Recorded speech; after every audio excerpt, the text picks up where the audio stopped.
Hello everyone, দেখে নেব আজকের প্রথম প্রশ্ন। অ্যাংলো ইন্ডিয়ান সম্প্রদায় থেকে লোকসভায় ভারতের রাষ্ট্রপতি কতজন সদস্য মনোনীত করতে পারেন? 4 জন, 6 জন, 2 জন, 3 জন। সঠিক উত্তর হয়ে যাবে 2 জন। আর আর্টিকেল 331 ধারা অনুযায়ী রাষ্ট্রপতি এই 2 জন সদস্যকে মনোনীত করতে পারেন। নেক্সট কোয়েশ্চেন, আমাদের শরীরের চর্বি সঞ্চয়কারী কলা কোনটি? অ্যারিওলার কলা, আবরণী কলা, মেদ কলা, বাহক কলা। সঠিক উত্তর মেদ কলা। আর এই বাহক কলা উদ্ভিদের প্রধান সংবহনতন্ত্র। এই বাহক কলাটি জাইলোম ও ফ্লোয়েম নিয়ে গঠিত হয়। পরের প্রশ্ন, যে আইনটি বিধবাদের পুনর্বিবাহের অনুমতি দেয় সেটি কোন বছর পাশ হয়েছিল? 1858, 1855, 1856, 1854। সঠিক উত্তর 1856। আর এই বিধবাদের পুনর্বিবাহের যে খসড়া সেটা তৈরি করেছিলেন লর্ড ডালহৌসি, আর পাশ করেন লর্ড ক্যানিং।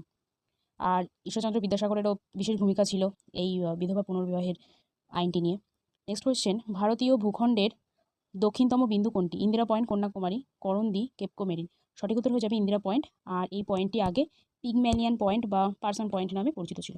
পরের প্রশ্ন, ব্রিটিশ সমাজ সংস্কারক এবং নারী শিক্ষার্থী পণ্ডিতা রামাবাই, এখানে রমাবাই হবে, রমাবাই সরস্বতী কোন ভাষার একজন মহান পণ্ডিত ছিলেন? ইংরেজি, মারাঠি, হিন্দি, সংস্কৃত। সঠিক উত্তর হয়ে যাবে সংস্কৃত।